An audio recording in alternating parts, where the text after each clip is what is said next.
แบบนี้อยู่ฟังไทยมีอยู่ว่าพี่น้องอีแตกขึ้นพร้อมกัน3 คัน3,700,000ตาวเงินกีบเดยวนี้เด้อว่าแม่นเงินบาทอันนี้เงินกีบพี่น้อง50 ล้านกีบ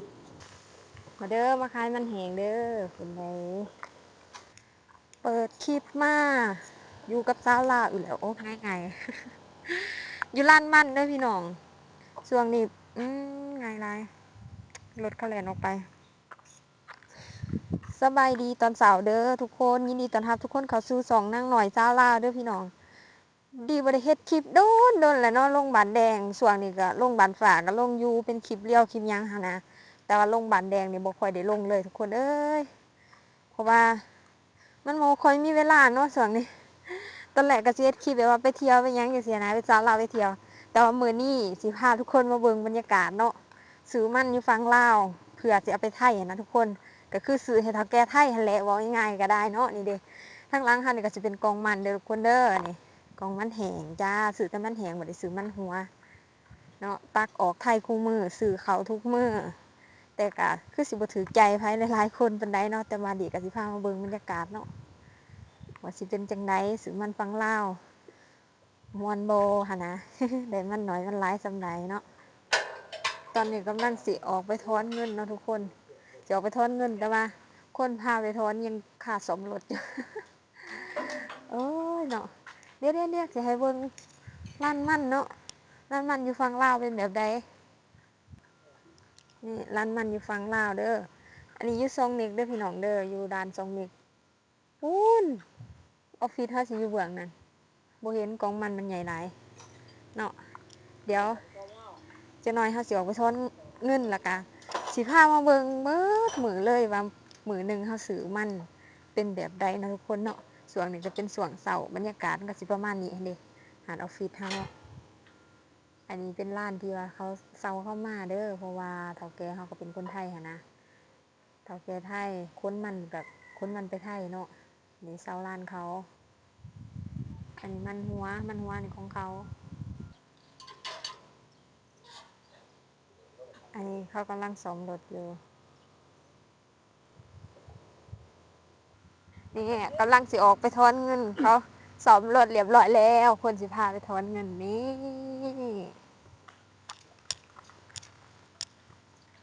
เนาะ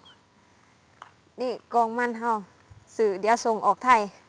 สิมี FC บอกอีกแล้วว่าอันอย่าซื้ออันนั้นอย่าซื้อมันอย่าซื้อให้เฒ่าแก่อย่าซื้อมันเขามาหลายว่าซั่นเนาะเดี๋ยวสิพาไปเบิ่งบรรยากาศเบิดมื้อเลยทุกคนมื้อนี้ฮะว่าเฮ็ดหยังแหน่เป็นจังไดเนาะบรรยากาศร้านมันอยู่ฝั่งลาวน่าค่อยได้อีหยังนี่คืออุ้ยนี่คือมันลาวเด้อทุกคนเด้อเด้มันที่เฮาซื้อไว้ตักออกไทยทุกมื้อเลยทุกคนตักออกไทยทุกมื้อเลยทุกคนตอนนี้เฮาก็มาถอนเงินเนาะทุกคนเนาะถอนเงินอยู่หน้าด่านวังเต่าเด้อทุกคนเด้อเดี๋ยวถอนเงินเรียบร้อยแล้วมื้อนี้ข่าวดีของประชาชนบ้านเฮาเลยทุกคนปรับขึ้น50ปรับขึ้น30กีบเป็นราคา4,000กีบบาทก็เดี๋ยวสิคูณให้เบิ่งเนาะประมาณนี้เนาะส่วนเงินลาวก็คือ4,000กีบเนาะทุกคนเนาะมื้อนี้ปรับราคาขึ้นทางฝั่งลาวปรับราคาขึ้นเป็น4,000กีบพี่น้องเอ้ยเดี๋ยวสิขึ้นให้เบิ่งเนาะถ้าเป็นเงินบาทมันสิขึ้นมันสิถึงเท่าใดนะเพราะว่าเรตเงินแต่ละมื้อก็บ่คือกันมื้อนี้แลกได้เท่าใดเนาะช่วงเช้าเฮาก็มาถอนเงินแบบนี้แหละทุกคนแล้วก็ช่วงสวยๆก็สิพาเบิ่งบรรยากาศเนาะเขามาขายมันแนวใดอยู่ฝั่งลาวเนี่ยมันสิคือกันบ่กับฝั่งไทยอันนี้อิหยังเขาเอิ้นอันนี้ช้างรถเวลารถไทยเขามาเนาะ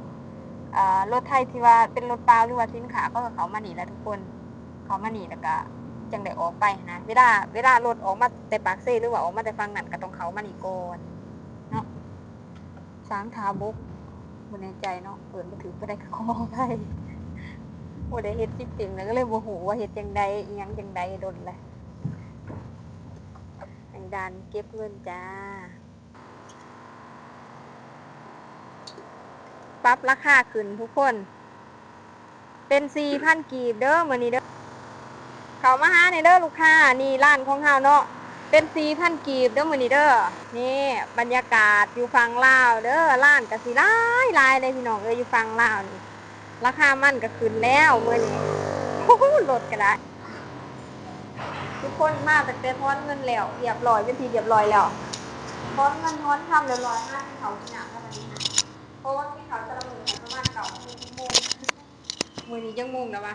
มื้อนี้ก็10:00 นแล้วกินข้าวเด้อพี่น้องมื้อนี้ซื้อผัดกะเพรามาแต่อาหารขาเนาะซื้อผัดกะเพราแล้วก็อุ้ยไม่อยู่พี่ฮะมาแต่ทอนเงินแล้วก็มากินข้าวพี่น้องเพราะว่าไปทอนเงินแต่ละเทื่อหันประมาณ10:00 นเนาะ9:00 น10:00 นแล้วก็มากินข้าวเช้าได้นี่กินข้าวมื้อหนึง2เทื่อตอนเที่ยงก็บ่ได้กินถ้ากินตอนแลงบัดเดียว นี่คือกับเขาวที่เราซื้อมาเป็นผัดกะเพราคนโอ้เนี่ยพี่น้องเขาลงมันอยู่ฝั่งลาวอันนี้ลูกค้ารถใหญ่ส่วนลูกค้าทั่วไปลูกค้ารถหน่อยโอ้ไงกลุ่มมันแหงพี่น้องนี่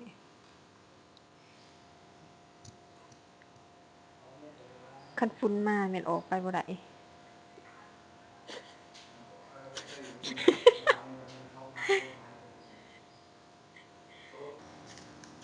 เดี๋ยวสิให้เบิ่งลูกค้ามาทางเฟซเด้อลูกค้าเด้อเด้อพี่น้องเด้อติดปากลูกค้าอยู่1 2 3ลูกค้ามาขายมันให้เป็นรถอีแท็ก1 2 3 4 5 6 7 7 3,700,000เงินกีบเดี๋ยวนี้เด้อบ่แม่นเงินบาทอย่าตกใจว่าขายมันอีแท็กหนึ่งได้3-4 ล้านเดี๋ยวจะให้เบิ่งลูกค้าอ้ายฮัลโหลอะเดรถหน่อยเฮามีทั้งรถหน่อยรถใหญ่อ้ายซื้อยังวะไอ้ไฟช่วยนี่ไอ้ไฟหับเงินเห็นอยู่ จะ แล้วรีวิว จะเห็นขอรีวิวอยู่เนาะแมนกดแชร์หน่อยเด้อ แช่มากอ่ะหลายคนอยู่บ้างคือคุณเด้อนะครับ อันนี้เงินกีบพี่น้อง50 ล้านกีบ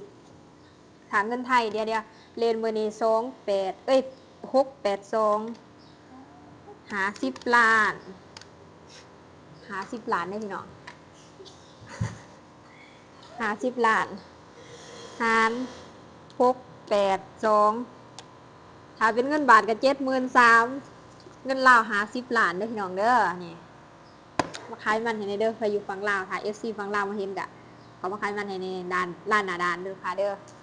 อุ้งยุ่งอังยังจังสิแหละเวลานั้นบ่คือตอนไปเที่ยวได้เวลาเฮ็ดงานกับไปเที่ยวมันต่างกันนี่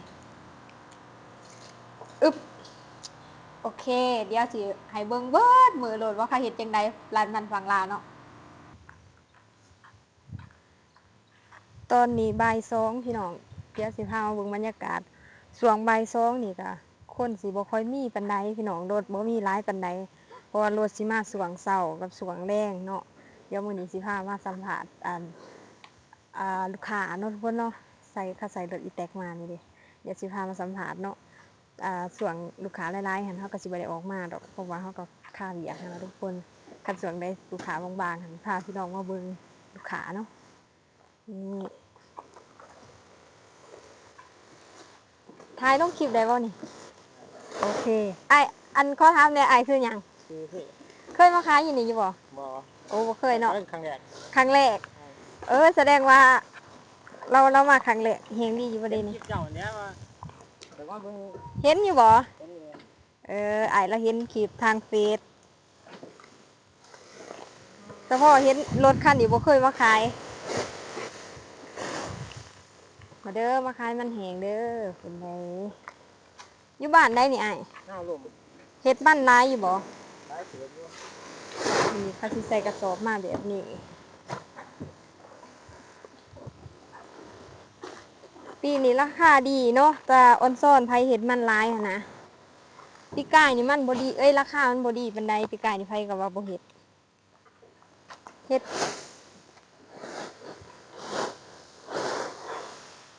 มันแห้งโอ้แดดอีดีรอบ่ายสองนี่พ่วมแดด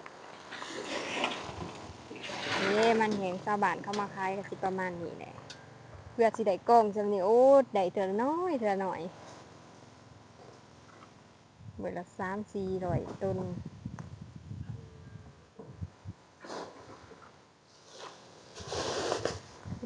บรรยากาศตอนเที่ยง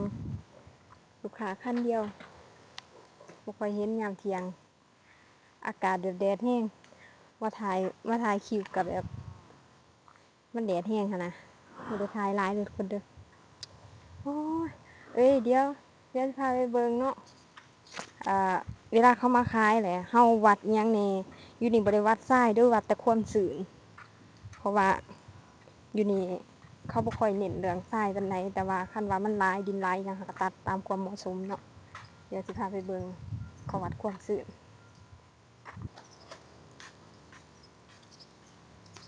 นี่กองมันเฮา2กองมาแล้ววัดแล้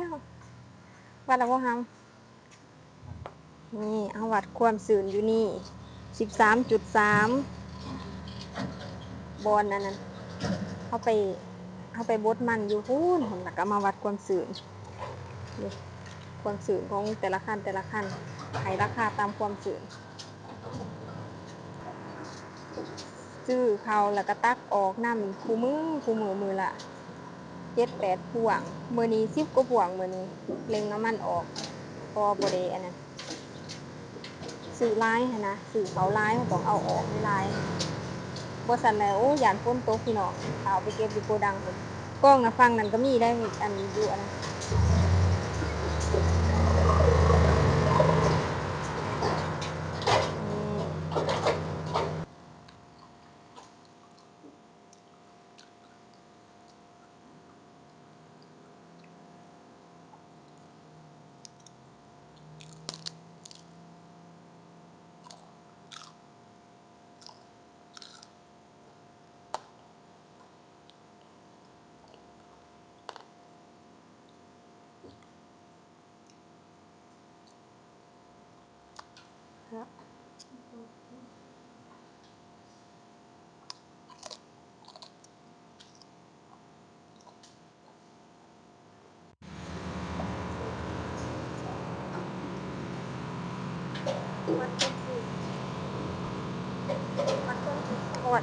วัดความชื้นจีวรในทุกคนเด้อ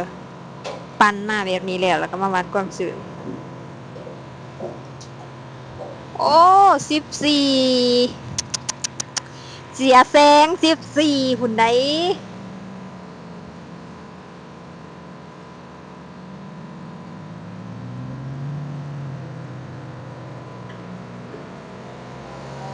มันเด้อเขามาขายมันเด้อลูกค้าเด้อบรรยากาศตอนแรกทุกคนตอนเย็นๆอันนี้รถหน่อยรถใหญ่เฮาวัดความชื้นเบิดทุกคันแต่ว่าเฮาบ่ได้วัดทรายเด้ออยู่นี่เด้อวัดแต่ความชื้นอย่าง14เฮาไปปั่นเนาะไปปั่นให้มันมุนๆแล้วก็มาวัดคือกันกับอยู่ไทยนั่นแหละทุกคนแล้วแต่ว่าเฮาสิใส่เครื่องใดอันนี้เฮาใส่เครื่องจีวรเด้ออยู่ร้านเฮาแล้วก็อันนี้ก็ตั้งมันหัวเนาะใช่เนาะเขาลงฟังได้แท้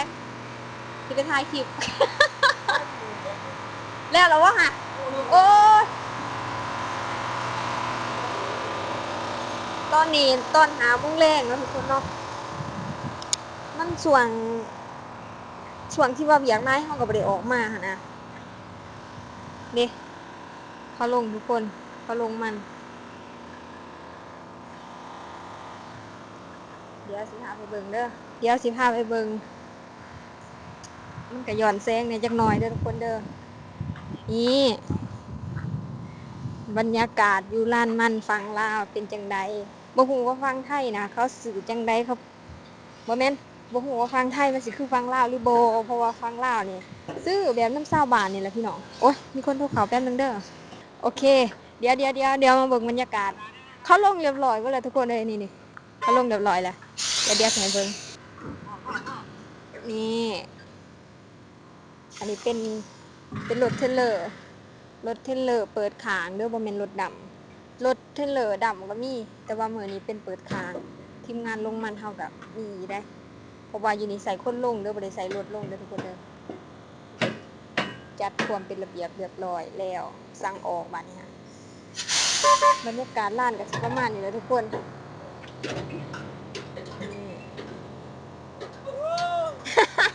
พายเอาต้นมันไงบาทพี่น้องเลย ข่อยว่าสิทายตั้งแต่ต้นอันนั้นเข้าลงใหม่ๆอยู่ โอ้ยพายเอาต้นมันเดียวกันนี่ไล่ไปนี่ด้วย โอเค เป็ดเก่าเป็ดเก่า เป็ดเก่าโอเคครับ บ่ได้ ลง เขาไป มา บอก แล้ แล้ว วโอเคครับ ขึ้นบ่บ่ได้มัน มื้อนี้บ่ มัน มื้อนี้4ได้มื้อนี้ โอ้ขยับมาเลยน้องมันไปใส่เพิ่น เฮาปรับราคาขึ้นสวยเด้ช่วงเสาร์นะลูกค้าเขาสิมักมา2เสาร์เด้ เดี๋ยวพรุ่งนี้พอกัน โอเคว่า นี่เนาะโอเคทุกคน เดี๋ยวมื้อนี้สวงแรงก็สิประมาณนี้เฮ็ดเวียกก่อนเด้อทุกคนจักหน่อยสิพาไปเบิ่งสวงค่ำๆเนาะเขาคุมผาคุมแพหยังหั่นแหละทีมงานเฮาคุมผาคุมแพเพื่อสิแล้วในแต่ละวันทุกคนตั้งแต่เช้าตื่นแต่เช้าจนเที่ยงเนาะตื่นแต่เช้าจนดึกทีมงานเฮา ดีเลย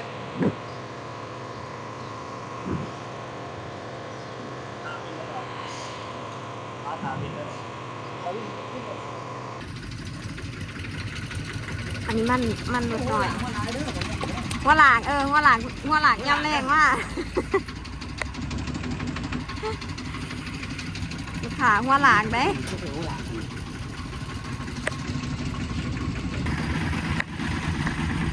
ขึ้น3 คันเลยอันนั้นคือไม่ใช่ระบาดขึ้น3 คันเลยพี่น้องแบบนี้อยู่ฟังไทยมีอยู่ว่าพี่น้องอีแตกขึ้นพร้อมกัน3 คันลูกค้ากระซิบประมาณนี้แหละทุกคนรถหน่อยเนาะรถตาบานกระซื้อรถใหญ่กระซื้ออยู่ร้านนี้ค่ะรถหน่อยกระซื้อรถใหญ่กระซื้อรถว่าแต่มันแหงใจเบิดเฮ้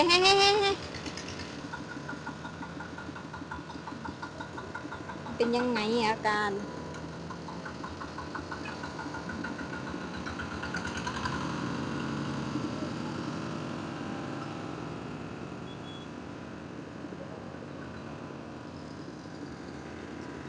ทางฟังไทยสื่อแบบนี้บ่อยู่นี่รถหน่อยก็ซื้อรถใหญ่ก็ซื้อกว่าจะได้มันกองจำนีนี่โอ้ยพี่น้องเลยสั่งรถจนเมื่อย เห็นบ่พี่น้องบรรยากาศอยู่ฟังลาวเป็นแบบใด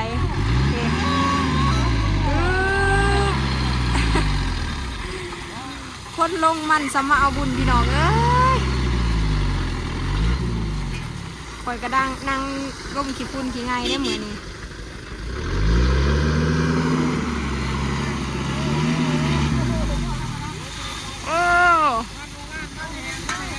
มันแหงลงงายอยู่เพื่อนมันแหงนั่น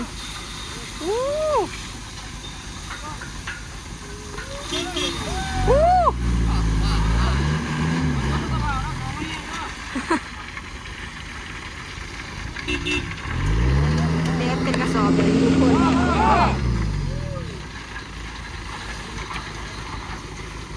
จำนวน